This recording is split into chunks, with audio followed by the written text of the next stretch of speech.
Yeah, I think yung sa prosecution team, by the time that the House elected them as member of the prosecution team, they were already had initial meetings with yung possible na in potential uh, ano yun, legal assistance na makukuha from other law firms. No, I think that's one of the things that they also are trying to navigate on how they can improve how well they would present their evidences once the impeachment court convenes. So sa ngayon, they're still waiting for the actual timeline when the Senate will actually convert itself into an impeachment court. But itong mga cases ay mga impeachment articles of impeachment, I think sa ngayon they have already assigned, but I guess it's proper that you ask the members of the prosecution team. Pero ang alam ko, they have already somehow assigned individual prosecutor to the 7 impeachment articles para yun nung magiging kumbaga division of labor nila kung paano nila i-approach ang pagpapresenta ng ebidensya sa impeachment court. Also, Senate President Escudero said the Senate needs special session to start VP Duterte trial. The Senate cannot hold a special session on its own. And in relation to that, representatives from the Makabayan bloc are urging the President to immediately call for a special session of Congress to enable the Senate to convene as an impeachment court. Are you joining this call? I think we should not directly involve the president in case of the impeachment. That's my opinion in case of in matters relating to impeachment process, because this is entirely within the scope and mandate of the Congress, as the Constitution says. I tend to lean towards the legal opinion of one of our prosecutors, Congressman Lawrence Defensor, when he describes the impeachment process as sui generis, unique of its own. Dahil hindi naman ito legislative na trabaho, ito ay something else. Ito ay paglilitis sa isang nasasakdal, in this case, the Vice President of the Republic. And number 2, meron naman sa Constitution that once the President declares martial law, it does not need for President to actually convene the Congress into a special session. The Congress can actually convene itself directly. It's a special session para pag-usapan, halimbawa yung martial law. I don't see why this cannot be applied the same with the impeachment court, since it is sui generis. It's not really connected with the legislative function of the Congress. So I disagree in this case, no, with the position of the Makabayan bloc. Mga kaibigan ko naman sila na sana wag na natin directly na involve ang presidente, because sinasabi ho natin we should maintain impartiality of the court. We should not be using anything or anyone or any organization to influence the senator judges on how they would approach and appreciate the merits of the impeachment cases that would be filed. The more that we should disallow the President to involve directly. Kasi kailangan ho natin, baka sabihin naman ng mga kritik na yan, kritiko ng ating pamahalaan, na pag ang Presidente ang mag-request ng special session, baka sabihin nila it would translate into influencing the senator judges, at baka sabihin naman nila ito'y political move. So, ang position ko dyan is we should not allow the direct participation of the President. It is the sole mandate of Congress, meaning both houses of Congress, to approach the case of an impeachment process. Ako, I'll reiterate my statement nung huling nag-press con tayo. It's really yung bola nasa court po ng Senate. It's really with the hands of the Senate. Maraming opinion, maraming iba't ibang opinion coming from different sides, pro or anti, yung mga legal opinion. Yung bola po talaga nasa Senado. So that's the way I see it. That's how simple ang ganun lang kasimple po, that's how simple it is. Nasa Senado po yung bola. Nasa sa kanila kung i-shoot or ipapasa. Last na lang po. Yung statement naman ni Senate Minority Leader Coco Pimentel, and actually na may medyo along the lines din yung sinabi ng isa sa framers ng Constitution, Attorney Christian Monsod. They said that pag sinimula ng trial in July, it goes against the Constitution because merong forthwith mandate daw ang Constitution. Your thoughts lang po. Ako yung statement ko kanina about the impeachment, parang yun na talaga yung, my mind is set on that, na nasa Senado po yung bola. So, it's up to them kung paano po nila i-handle yun. But do you think the senators will be violating the Constitution if they do not start immediately? Hindi po importante kung anong iniisip ko eh. Ang action po nasa sa kanila. So, I leave it to the Senate and the wisdom of the Senate. Thank you po.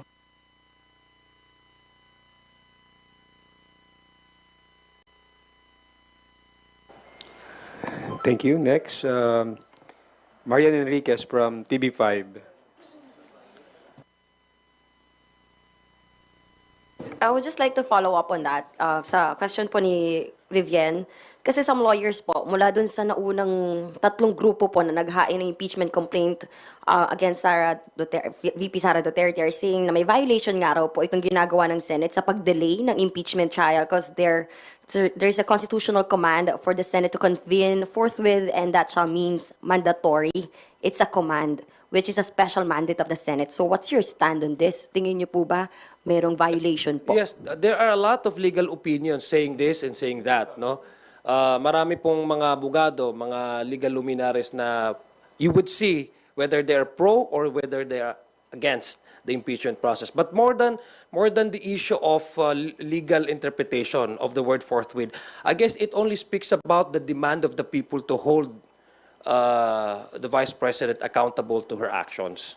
No? It's more on the demand and the clamor of the people that indeed kailangan magkaroon na ng impeachment process. I guess the messaging that I'd like to look at, no, apart from all the various legal interpretation, is we agree, the country agrees.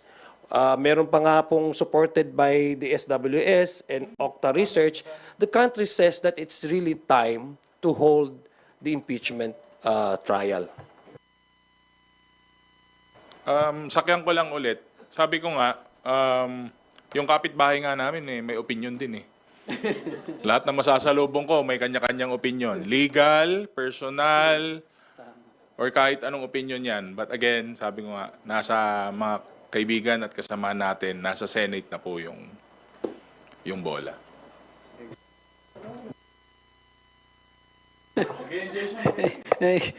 Lahat sinasagot mo na.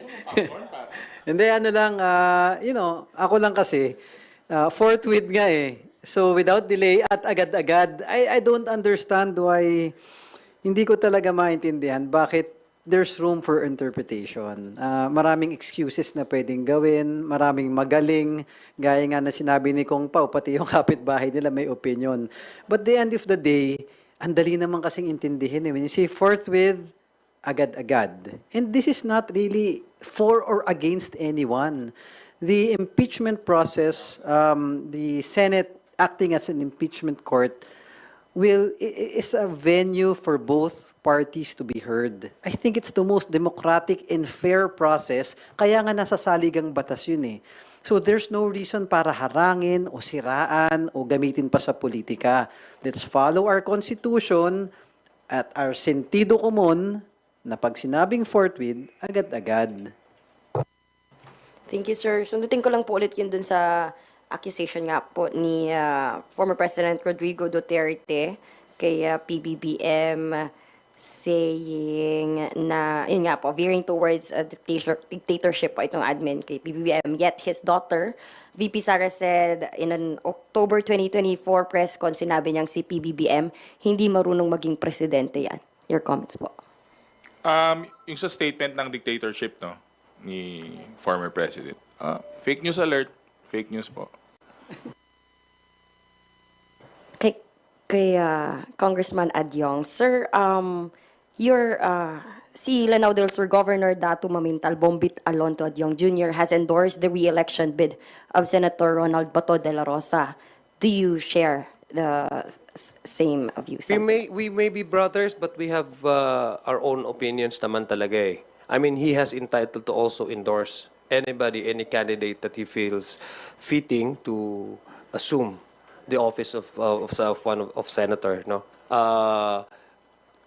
Yun po yung kanyang position. I think the governor was coming from the issue on. I mean, he's coming from in a place where Senator De La Rosa once became student of the Mindanao State University. Meron talaga silang engagement before when they were in college. So I think that's where the governor was coming from. Magkakaiba-iba ho kami ng kanyang opinion sa pagdating sa kung sino i-endorse. But I respect his decision, and I think he's entitled to endorse anybody he thinks is fit to become senator. Let's just leave it at that. I respect the decision of the governor. Mine, I have my own choices for senators. I have my own choices of senators. Okay? At saka, gusto ko lang ding sabihin na member ako ng Lakas. CMD, yeah. Thank you, Marian. Joy Cantos from Filipino Star ngayon. Wala pala. Sir, what would be the consequences if the Senate President continuously procrastinating his action towards VP Sara's impeachment with his too many excuses for not doing things on time? Ano po mga possible na maging next move nyo?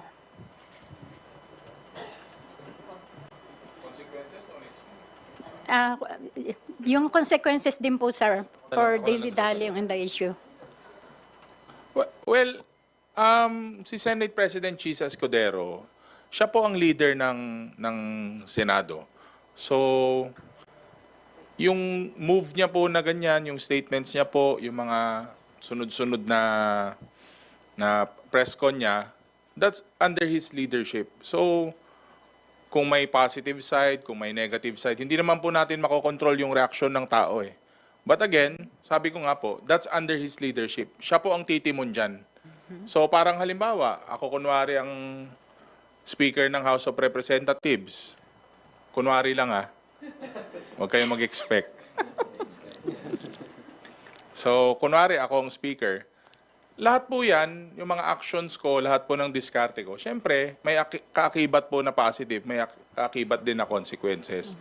So, if it's under your leadership, if you think it's best, then you have to go with it. Kailangan mong panindigan yung decision mo. Anything na sumunod after that, kasama po lahat yun sa totality ng mga decision sa mga ginagawa natin. Sir, Yun lang po. Since nababas na po sa social media si Senate President Escudero, could you tell your Senate counterparts to stop lagi-gaging and get to work? Yung bash po kasi, ang hirap na ng bashing ngayon dahil puro fake accounts na po yung mga nambabash eh. Kahit nga po ako, binabash ako eh. Minsan po kasi, fake news na nga, bash pa. Biro mo sinasabihan ba naman ako, napakagwapo ko daw? Siyempre, hindi naman totoo yun. Totoo naman, sir. Aminado naman ako, kaya nga hindi ako nag-artista eh, kaya nagpolitiko po ako. Pero ang ibig ko sabihin, we are now in a world of where everyone is connected. We have our cell phones, we have our gadgets and devices, and anyone can state their own opinion, kahit ano po yan. So, parang nagiging ano na nga po eh, nagiging normal na nga po, nanonormalize na nga po yung bashing. 'Di ba? Kaya nga po minsan sinasabi natin na dapat no bashing, ganun. Pero at the end of the day, ang gusto lang po natin is yung accountability, saka syempre, no to fake news tayo. So, again, ma'am, to answer your question, it's all part of the territory. It comes with the leadership position. Kahit ano pong position yan, kahit kapitan, kagawad, SK, Senate President, Speaker, Presidente, kasali po lahat yan sa decision making and it's part of the territory, kailangan po natin talagang panindigan yon kung ano man ang ginagawa natin. So that's my take on that. Sir, with regards naman po dun sa fake news, sabi po ng company ex-president PRRD, depend daw po nila si Jun Abines, yung vlogger sa Cebu na ni-raid yung bahay. Do you think it's okay na i-depend yung a man with such tomfoolery behavior? Nag-spread na nga ng fake news, mga kabulastugan, i-depend pa po ba sa court yun? Mag-prepare po daw sila sa legal battle. On your part po, yung CIDG po ba, willing kayo to support them kung kulangin po yung mga lawyers nila? Ma'am, we will not get involved. The House of Representatives nor any of us will not get directly involved in this case. It's a personal General Torre filed that complaint as a citizen of this country, and the other party would also have, under our constitution, would also have a entitled to any defense. Kung sino pong susuporta sa kanila, welcome po yun. So let's put it that way. But kami, ang sinasabi ko po, nasa tamang lugar po si General Torre. Okay. Lastly, siyempre sa House, no to fake news tayo dito. So, we will never support fake news sa House of Representatives. Okay, okay, thank you, sir. Thank you, Joy. Are there any other questions from our media colleagues here? If there are no questions, we will entertain opponent question from Edgen Olikino of Daily Tribune. Is there a discussion in the House to urge President Marcos to call a special session? According to former Senate President Drilon, only the President has the sole authority to order Congress to convene outside its calendar. Although there is a similar pending petition in the Supreme Court, former Senator Drilon says the High Court has no power over the Senate. Senate is a co-equal branch. So kung i-order man nitong mag-convene ng Senate as impeachment court, pwede raw po itong in disregard ng Senado. Any comment? Ako lang, as far as yung question ko, may usap-usapan sa Congress para i-urge si President Bongbong Marcos. Wala. Hindi na papag-usapan yung pag-urge. And it's my humble opinion na like yung sinabi ni Kong Z, na dapat hindi makialam si President Bongbong Marcos in terms of dun sa impeachment process. Kasi yung sinasabing calendar, legislative calendar yun iba naman tong impeachment So I don't think, it's in my humble opinion na paanong mangyayari na si President Bongbong Marcos lang ang pwedeng gumawa ng hakbang para mag-proceed yung impeachment court ng Senate in convening. Di parang nakaasa na naman yung Senate sa iisang tao, sa Pangulo. Sinabi na nga ng Constitution na sole responsibility ng Congress and the Senate to do the trial of any impeachment. So it makes no sense na i-involve natin ang Pangulo para sa ganon. Ako, sa response to that, I still maintain my position that we should not allow the direct intervention of the President when it comes to the issue of impeachment process. Dahil unang-una, ang sa akin lang po is this is entirely within the ambit and powers of the Congress. We should insulate any form of influence that that people may think na baka yung kritiko baka magagamit na naman na influencing the Senate and the impeachment process as a whole. And I tend to agree with Senator Drilon nung sinabi po niya na may separation of powers actually, judiciary, executive, and legislature, para yung purpose po niyan is to avoid any possible constitutional crisis that may happen. I guess the separation of powers also speaks about restriction on each of these branches of government should not encroach on others' mandate.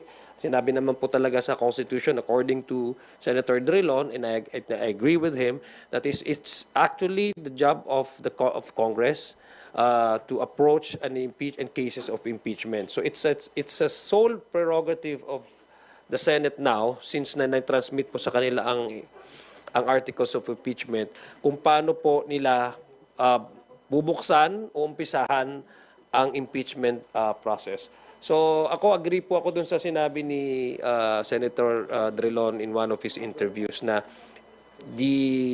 ang sabi, actually nakikinig ako doon, interview niya yun kay Ted Filon, sabi niya that the Supreme Court should dismiss all this petition, no, questioning the Senate, yung petition for mandamus, etc. Sabi niya, dismiss na yan because in fact it's spelled out in the Constitution clearly that it is within the mandate and within the powers of Congress. So yun po yung aking position diyan, na naniniwala po ako doon sa legal opinion ng dating Senate President at naging Secretary din po ng Department of Justice, Senator Franklin Drilon. Thank you. Before we end our, do you have another question? Okay, Rosalie Cos from UNTV. Opo. Go ahead. Hingi na rin po namin yung reaction nyo sa statement po ni SP Cheese. Sabi niya po kasi instead of pressuring the Senate, maghanda na lang daw po yung House ng ebidensya para po sa pending impeachment trial. At saka po, sabi niya rin po ito, before telling us to hurry, they should answer simple questions. They did not rush themselves. Now that the complaint is filed, they're rushing excessively. They have no moral basis to take such a position. Well, una po, it's not really, the House did not file for petition for certiorari. There's no filing of mandamus from the House. It was initiated by, number one, the group associated with the Vice President. Number two, it's entirely an individual private citizen who filed for the petition of yung mandamus, no? For mandamus, certiorari yung kinano. So, kung titingnan po natin yung what transpired since the transmission of the articles of impeachment to the Senate, ang position po ng House of Representatives is very, very consistent. We will work according to the timetable of the Senate. We will prepare for the impeachment trial once it begins. So hindi po nag-iiba yung position ng House of Representatives in particular ang prosecution team. We will still maintain our respect to our co-equal chamber, the Senate. Ang sinasabi po ng mga members ng prosecution panel every time they do interviews, yung kanilang opinion and how they would define the word forthwith. Because apparently, ang dami pong opinion yan. They are just sharing to the public what they think, according to their opinion, what they think what they think is the intention of the framers of the Constitution when they included that word forthwith. And so, again, we maintain our position that we will work according to the timetable that would be set by the Senate should they convene, or once they convene into impeachment court. Wala pong pressure nang gagaling sa amin. Ang pressure po ay sa taong bayan. Sila po ang nagtatanong. The prosecution team is merely responding to the questions of the public.